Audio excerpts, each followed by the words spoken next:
ganito? Ba't ka pa bibili ng brand new? Konting bago mga tol.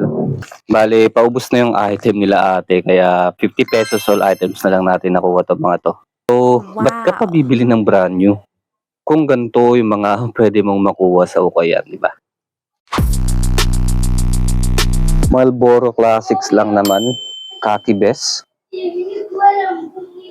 Disney na work for polo for kids. Ay teenager kasya pa to mga bossing. Tingnan mo naman yung condition, di ba?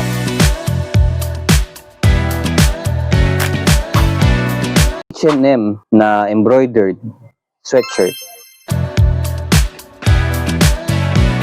Siyempre, halos good as new condition din.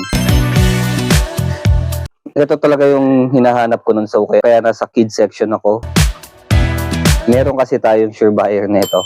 And then, last but not the least, Toconi Offspring lang naman mga bossing. Wow. For only 50 pesos nakuha natin.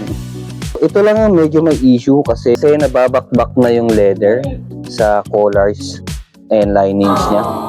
Pero 50 pesos, definitely a bang for buck.